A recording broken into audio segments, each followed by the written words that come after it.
Sarah Mitchell had always believed in fairy tales.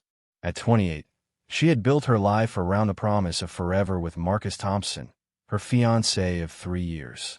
They had met at a coffee shop in downtown Portland, where Marcus worked as an architect, and Sarah pursued her dreams as a freelance graphic designer. Their love story seemed perfect. Weekend getaways to the coast, late-night conversations about their future home, and the beautiful engagement ring that sparkled on her finger like captured starlight. The accident happened on a rainy Tuesday evening in November. Sarah was driving home from a client meeting when a drunk driver ran a red light, slamming into her small Honda Civic with devastating force. The impact sent her car spinning across the intersection, metal crushing against metal in a symphony of destruction that would change everything. When the paramedics arrived, Sarah was unconscious, her body broken and bleeding on the cold asphalt. Marcus received the call at his office. His hands trembled as he listened to the emergency room doctor explain Sarah's condition. Multiple fractures, internal bleeding, and a traumatic brain injury that had left her in a medically induced coma. The drive to the hospital felt like an eternity, his mind racing with prayers and promises he made to any higher power that might be listening. He would be there for her, he told himself. They would get through this together, just like they had always planned. For the first week, Marcus maintained his vigil at Sarah's bedside. He held her pale hand, whispering stories about their future and playing her favorite songs on his phone. The nurses grew familiar with his presence, bringing him coffee and gentle words of encouragement. Sarah's parents flew in from Minnesota, and together they created a cocoon of hope around her hospital bed, believing that love alone could wake her from the darkness. But as days turned into weeks, and weeks stretched into months, something began to shift in Marcus. The sterile smell of the hospital became suffocating. The constant beeping of machines started to sound like a countdown to nowhere. His architectural projects demanded attention. His clients grew impatient, and the weight of uncertainty began to crush the romantic ideals he had once held so dear. Sarah's doctors spoke in careful, measured tones about brain injuries and recovery timelines that stretched into the unknown. During the 3rd month of Sarah's coma, Marcus met Jennifer Walsh at a work conference. She was a marketing executive with bright eyes and an infectious laugh that seemed to cut through the gloom that had settled over his life. Their first conversation was innocent, just two professionals sharing coffee during a conference break. But Jennifer represented something that Marcus had almost forgotten existed: normalcy, possibility, and a future that wasn't tied to the sterile uncertainty of a hospital room. Their relationship began as friendship, stolen moments of conversation that made Marcus feel human again. Jennifer listened as he talked about his fears and frustrations, never judging him for the guilt that ate at him every time he smiled or laughed. She was patient, understanding, and slowly, she became the light that guided him away from the darkness of his vigil. Marcus told himself that Sarah would understand, that she would want him to be happy, that their love was strong enough to survive even this impossible situation. By the 5th month, Marcus had made his decision. Sarah's condition remained unchanged.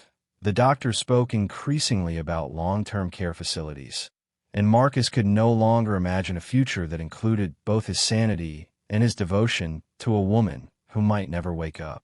He proposed to Jennifer on a crisp December evening, the same evening he had originally planned to surprise Sarah with tickets to Paris for their honeymoon.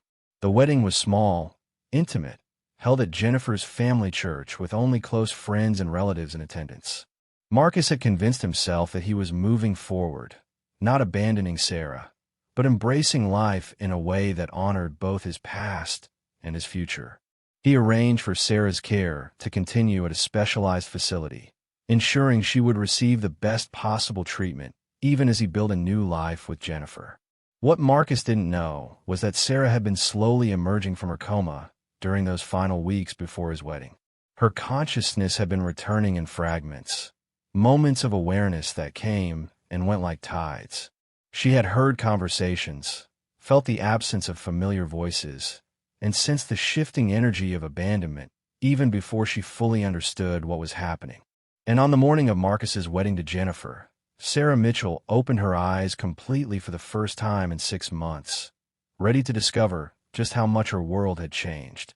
The world came back to Sarah in fragments, like pieces of a shattered mirror slowly reassembling themselves into a cruel reflection of reality. The first thing she noticed was the silence, not the comfortable quiet of sleep, but the hollow emptiness of abandonment. The hospital room that had once been filled with Marcus's voice, his touch, his presence, now felt as cold and sterile as a tomb.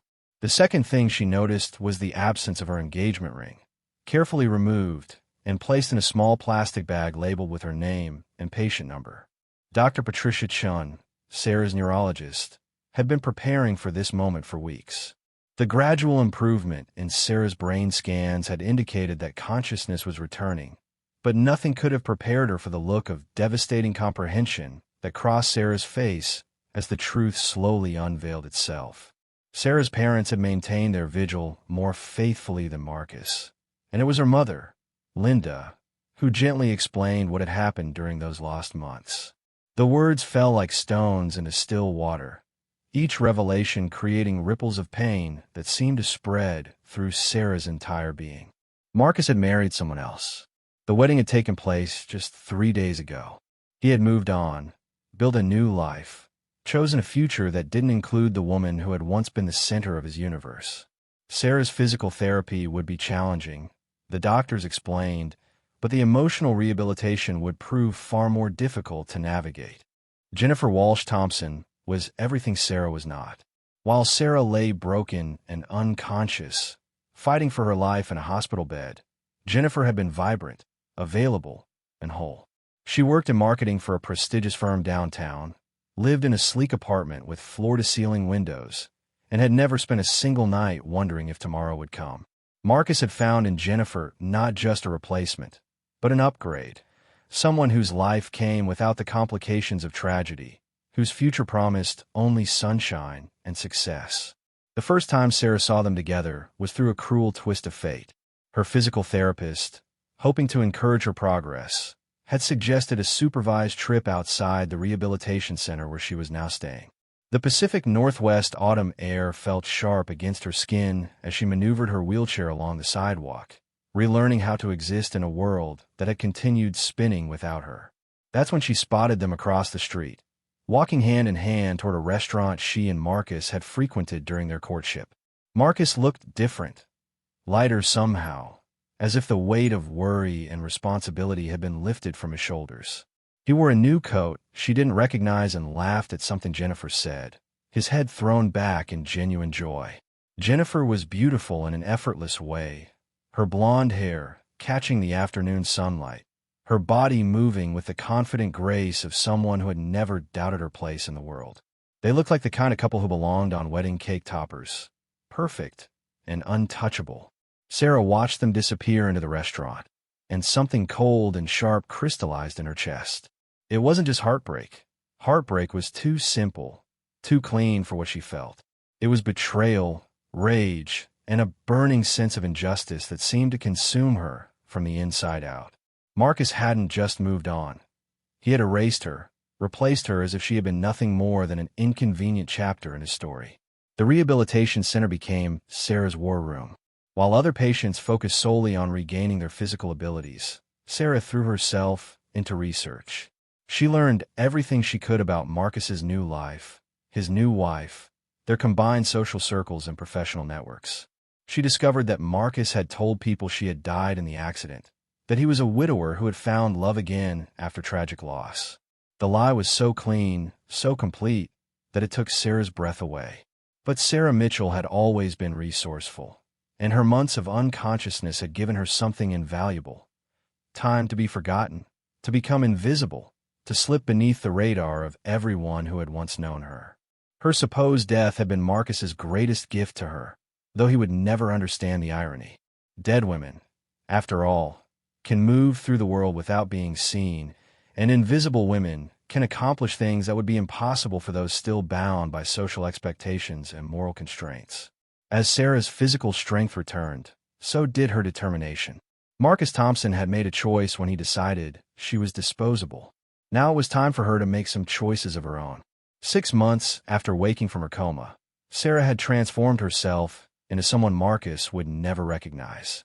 The woman who had once designed cheerful logos and wedding invitations from her cozy apartment had died in that hospital bed, replaced by someone harder, sharper, and infinitely more dangerous. She had legally changed her name to Elena Reeves, a simple process made easier by the fact that everyone believed Sarah Mitchell was dead. With her new identity came new possibilities, new freedoms, and new opportunities for justice. Elena's first move was financial. During their relationship, Marcus had insisted on keeping their finances separate, a decision that had once hurt her feelings, but now proved to be a strategic advantage. Sarah's savings, insurance settlements from the accident, and a substantial payout from the drunk driver's insurance company had accumulated untouched during her hospitalization. Combined with her parents' support and her own determination, she had enough resources to disappear completely and rebuild herself from scratch. The small coastal town of Seaside became Elena's base of operations. Far enough from Portland to avoid accidental encounters, but close enough to monitor her targets. It provided the perfect balance of anonymity and accessibility. She rented a modest apartment under her new name, established new bank accounts, and began the careful process of inserting herself into the periphery of Marcus and Jennifer's world. Social media became Elena's window into their lives. Jennifer Walsh Thompson was an enthusiastic oversharer, documenting every aspect of their newlywed bliss with carefully curated photos and captions. Their honeymoon in Tuscany, their new shared apartment with its designer furniture, their weekend trips to wine country, all of it meticulously recorded and displayed for the world to admire. Elena studied these posts like a detective examining evidence, learning their routines, their preferences, their vulnerabilities. Marcus's architectural firm, Thompson & Associates, had grown significantly since Sarah's accident. He had landed several high-profile contracts, including a controversial development project that would demolish a historic neighborhood to make way for luxury condominiums. The project had generated considerable opposition from community activists and preservationists, creating exactly the kind of public controversy that Elena could exploit. Jennifer's marketing firm represented several clients whose reputations could be easily damaged by scandal. Her own social media presence, while polished, revealed a woman who valued appearances above all else, someone who would be devastated by public embarrassment. Elena began to understand that her targets weren't just Marcus and Jennifer as individuals, but the perfect image they had constructed together, the fairy tale narrative they had built on the foundation of Sarah's supposed death. The first phase of Elena's plan was reconnaissance. She applied for a job at a coffee shop frequented by Jennifer's colleagues, positioning herself to overhear conversations and gather intelligence. She volunteered for community organizations opposing Marcus's development project, learning about the legal and regulatory challenges he was facing. She created fake social media accounts to befriend mutual acquaintances, slowly building a network of connections that would prove invaluable when the time came to act. Elena's physical transformation was as complete as her emotional one. Months of intensive rehabilitation had left her stronger than she had ever been before the accident. She had darkened her naturally blonde hair to deep brown, changed her style completely, and learned to carry herself with a confidence that Sarah Mitchell had never possessed. The woman who had once been gentle and trusting had been replaced by someone who understood that survival sometimes required cruelty. The breakthrough came when Elena discovered Jennifer's secret. While researching the marketing firm's client list, she stumbled upon information that Jennifer had been embezzling small amounts from several accounts, covering her tracks by manipulating billing records and expense reports. It wasn't a massive theft, but it was systematic, deliberate, and completely illegal. Jennifer Walsh Thompson, the perfect wife with the perfect life, was a criminal. Marcus, meanwhile, was cutting corners on his development project, using substandard materials and bribing inspectors to overlook safety violations. The building plans that Elena managed to acquire through careful manipulation of a lonely city planning clerk revealed structural deficiencies that could result in catastrophic failure. Marcus Thompson, the successful architect, was risking lives for profit. Elena smiled as she reviewed her growing collection of evidence. She had spent months learning everything about their weaknesses, their secrets, their carefully constructed lies. Now it was time to begin the delicate process of bringing their world crashing down around them, piece by carefully orchestrated piece. The dead woman, they had forgotten, was about to remind them that some betrayals carry consequences that last far beyond the grave. Elena chose Jennifer's birthday party as the stage for her opening act. The event was everything she had expected: an elaborate celebration at the rooftop bar of Portland's most exclusive hotel, attended by the city's young professional elite. Jennifer had spared no expense, transforming the space into something that belonged in a luxury magazine, complete with designer florals, premium champagne, and a photographer capturing every perfect moment for social media posterity. Elena arrived as a guest of Rebecca Martinez, one of Jennifer's colleagues whom she had befriended over several weeks of carefully orchestrated coffee shop encounters. Rebecca believed Elena was a freelance consultant new to Portland, someone sophisticated enough to fit into their social circle, but anonymous enough to avoid deeper scrutiny. Elena wore an elegant black dress that hugged her transformed figure, her dark hair styled in sleek waves that framed features Marcus would never recognize. The party was a testament to Marcus and Jennifer's success. He moved through the crowd with the easy confidence of a man who had never faced real consequences for his actions, discussing his latest architectural projects and accepting congratulations on his recent marriage. Jennifer glowed in a designer dress that cost more than most people's monthly rent, accepting admiration and birthday wishes with the grace of someone who had never doubted her place at the center of attention. Elena watched them from across the room, nursing a glass of wine and engaging in polite conversation, while her mind cataloged every detail. She noticed how Marcus's hand rested possessively on Jennifer's lower back, how Jennifer leaned in his touch with practiced ease, how they moved together like two people who had never known real loss or genuine hardship. They were beautiful, successful, and completely unaware that their perfect evening was about to become a nightmare. The first phase of Elena's plan was elegantly simple. She had spent weeks creating anonymous social media accounts and fake email addresses, building a digital infrastructure that would be impossible to trace back to her. Using these tools, she had crafted a series of carefully worded messages that would plant seeds of doubt and suspicion in exactly the right places. As the party reached its peak, with Jennifer preparing to cut her elaborate birthday cake, Elena stepped outside onto the terrace and activated her plan with a few keystrokes on her phone. The first message went to the Oregon State Board of Architecture, containing detailed documentation of the safety violations and bribery associated with Marcus's development project.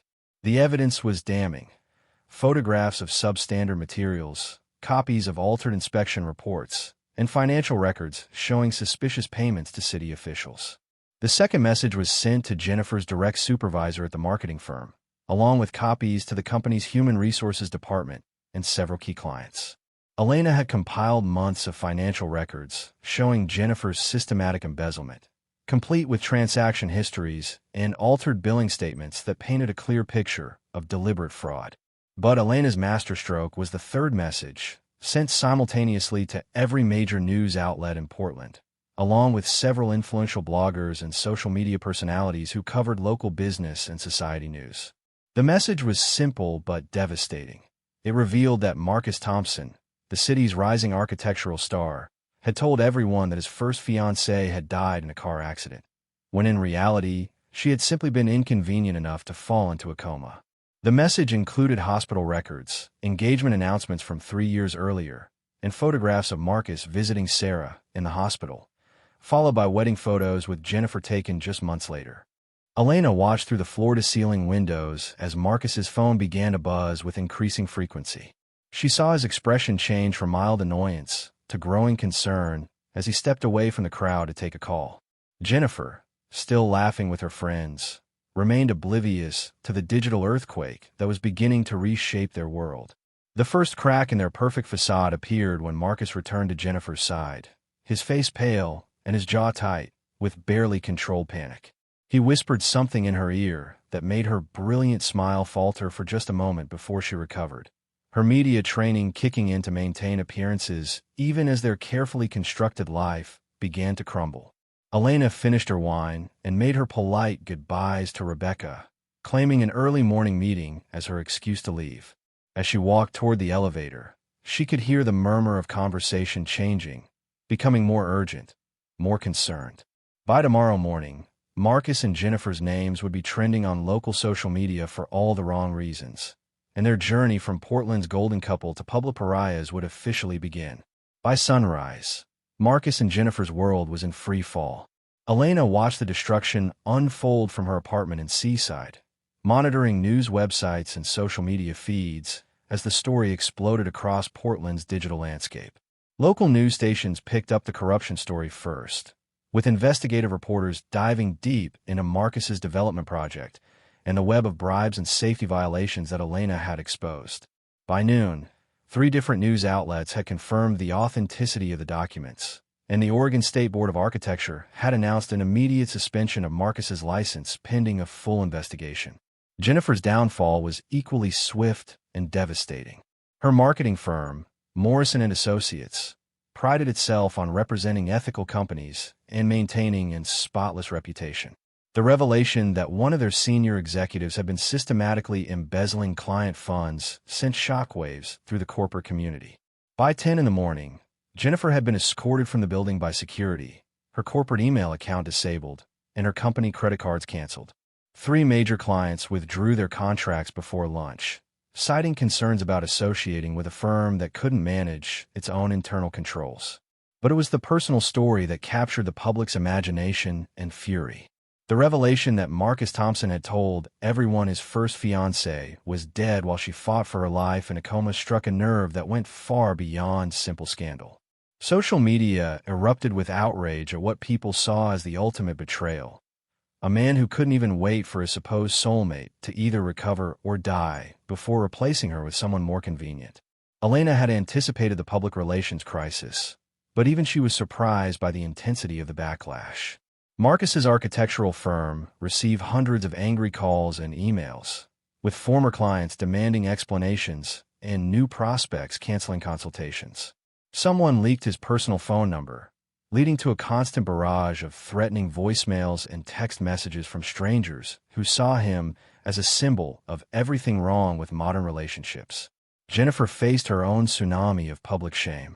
Her social media accounts, once showcases of her perfect life, became battlegrounds where hundreds of comments accused her of being a homewrecker who built her happiness on another woman's tragedy. The carefully curated photos of their wedding and honeymoon were reposted with cruel captions and mocking commentary that spread across platforms like wildfire. The couple's response only made things worse. Marcus held a disastrous press conference where he attempted to justify his actions by claiming he had moved on for his own mental health, that staying by Sarah's bedside indefinitely would have destroyed him. His words came across as selfish and callous, particularly when he suggested that Sarah would have wanted him to find happiness with someone else. Jennifer, meanwhile, released a statement through a crisis communications firm claiming she had been unaware of Marcus's deception about his previous relationship, a lie that was quickly debunked when old social media posts showed her commenting on his hospital visits to his dying fiancé. The legal consequences began to mount as quickly as the social ones. The district attorney's office announced investigations into both Marcus's construction fraud and Jennifer's embezzlement. The families of people who had purchased units in Marcus's compromised development project filed a class action lawsuit seeking damages for potential safety hazards. The marketing firm's affected clients initiated their own legal proceedings against Jennifer for theft and breach of fiduciary duty. Elena watched it all unfold with a mixture of satisfaction and something that felt almost like sorrow. She had set out to destroy the people who had betrayed her, and she was succeeding beyond her wildest expectations. Marcus and Jennifer weren't just losing their careers and their reputations. They were becoming social pariahs whose names would forever be associated with greed, deception, and callous betrayal. But as Elena monitored their complete destruction, she began to notice something unexpected in herself. The rage that had sustained her through months of planning and preparation was beginning to fade, replaced by a hollow emptiness that felt almost worse than the fury had been. She had achieved everything she had set out to accomplish, but the victory felt strangely pyrrhic. The woman she had once been, Sarah Mitchell, who believed in fairy tales and happy endings, would never have been capable of orchestrating such systematic destruction. Elena Reeves had proven herself to be ruthlessly effective, but she was beginning to wonder what she would become once her revenge was complete. Some transformations, she was learning, couldn't be undone even when justice had been served. 3 weeks after their world imploded, Marcus made a discovery that changed everything. Elena had grown perhaps too confident in her invisibility, too comfortable in her assumed identity. While researching ways to salvage what remained of his reputation, Marcus stumbled upon a photograph from a community meeting about his failed development project. There, in the background of a news story about local opposition to his construction plans, was a face that made his blood run cold. The woman in the photograph was different, darker hair, different clothes, a harder expression than he remembered, but the bone structure was unmistakable. The curve of her jaw, the way she held her head, the distinctive scar above her left eyebrow from a childhood accident. This was Sarah Mitchell, the woman he had abandoned in a hospital bed, the woman whose death he had fabricated to justify his new life. She was alive, she was active in the very community groups that had brought him down, and she had been orchestrating his destruction from the shadows. Marcus's first instinct was panic, followed quickly by a rage that surprised him with its intensity. He had convinced himself that his actions had been justified, that he had made difficult but necessary choices for his own survival and happiness. But seeing Sarah alive and clearly recovered shattered the careful narrative he had built around his decisions. She hadn't died tragically, leaving him free to move on with a clear conscience. She had recovered, returned to the world, and watched him build a new life on the lie of her death. He began to piece together the timeline with growing horror. The anonymous tips that had destroyed his career, the perfectly timed release of information about Jennifer's embezzlement, the social media campaign that had turned them into public pariahs, all of it had been orchestrated by the woman he had betrayed. Sarah Mitchell had risen from what he assumed was her deathbed and methodically dismantled everything he had built in her absence. The confrontation came on a rainy Thursday evening outside Elena's apartment building in Seaside. Marcus had spent days tracking her down, following leads and making inquiries until he finally located her new identity and address. He waited in his car until he saw her walking home from the grocery store, her dark hair damp from the coastal drizzle, moving with a confidence and strength that the old Sarah had never possessed. When he called out her name, her real name, Elena stopped but didn't turn around immediately. When she finally faced him, Marcus saw something in her eyes that made him take an involuntary step backward. There was no surprise, no fear, no guilt. There was only a cold calculation that belonged to someone who had expected this moment and prepared for it thoroughly. They stood in the parking lot of her apartment complex as the rain fell around them. Two people who had once planned to spend their lives together, now facing each other as enemies. Marcus demanded explanations, justifications, apologies. He accused her of ruining innocent lives, of destroying Jennifer, who had done nothing wrong except fall in love with a man she believed was free. He raged about the unfairness of her methods, the cruelty of her systematic campaign of destruction. Elena listened to his accusations with the same cool detachment she had cultivated over months of planning her revenge. When he finished, she spoke for the first time since their reunion, her voice carrying none of the warmth he remembered. She told him about waking up in the hospital to discover that the man who had promised to love her forever had decided she was disposable the moment she became inconvenient. She described learning about his wedding while she was still learning to walk again, about discovering the lies he had told to justify abandoning her. Marcus tried to defend his actions, explaining the impossibility of his situation, the pressure he had faced, the uncertainty that had driven him to seek comfort elsewhere. But Elena cut through his excuses with surgical precision, pointing out that he hadn't just moved on. He had erased her, told the world she was dead, built his happiness on the foundation of her supposed tragedy. As their confrontation reached its peak, Elena revealed the final piece of her revenge. She hadn't just destroyed their careers and reputations. She had been systematically gathering evidence of their relationship, their conversations, their intimate moments together, preparing to release a tell-all account that would ensure their names remained associated with betrayal and scandal for years to come. The rain had intensified as Marcus and Elena stood facing each other in the parking lot, their words cutting through the storm with more force than thunder. When Marcus finally understood the true scope of her revenge, that she intended to publish their story, to ensure their humiliation would be permanent and public. Something inside him broke completely. The carefully maintained facade of the successful architect crumbled, replaced by a desperate man who had lost everything and had nothing left to lose. Marcus lunged forward, grabbing Elena's shoulders with a violence that surprised them both. For a moment, the old Sarah flickered in her eyes. Fear, vulnerability, the instinct to retreat from conflict. But Elena Reeves had been forged in the fires of abandonment and betrayal, and she didn't back down. Instead, she met his desperation with her own steel resolve, her voice never wavering as she told him that touching her would only add assault charges to his growing list of legal troubles. The physical confrontation lasted only seconds, but crystallized everything that had gone wrong between them. Marcus saw in Elena's unflinching gaze the woman Sarah had become in his absence, someone who had been forced to grow strong alone, who had learned to survive without the love and support he had promised her. Elena saw in Marcus's desperate rage the selfish coward he had always been, someone who would rather destroy others than face the consequences of his own choices. As Marcus stepped back, his hands shaking with fury and desperation, Elena made a decision that surprised them both. She told him about the months of physical therapy, the nights she had cried herself to sleep, not because of her injuries, but because of his abandonment. She described the moment she realized that the man she had loved was capable of erasing her from his life as easily as deleting a text message. And then, in a voice barely above a whisper, she told him something that changed everything. She was dying. The car accident that had put her in a coma had caused more damage than the doctors initially realized. A slow brain bleed that had gone undetected was gradually stealing her future, one day at a time. The doctors had given her perhaps 2 years, maybe less. Elena had spent the last months of her life not building a future, but destroying the people who had stolen hers. Marcus staggered backward, as if she had struck him. The revelation recontextualized everything. Her single-minded focus on revenge, her willingness to sacrifice her own moral compass, her transformation from gentle Sarah to ruthless Elena. She was a woman racing against time, determined to see justice done before her own story ended.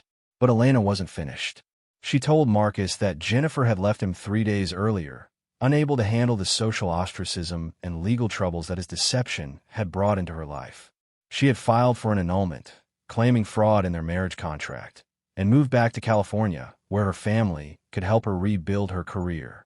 The golden couple who had built their happiness on Sarah's supposed grave had been destroyed by the truth of her survival. As Elena had turned to walk away, Marcus called out one final question. Was this enough? Had her revenge satisfied the debt he owed her? Elena paused, her hand on the door to her apartment building, and considered his question with the same careful deliberation she had brought to planning his destruction. She told him that revenge was like drinking poison and expecting the other person to die.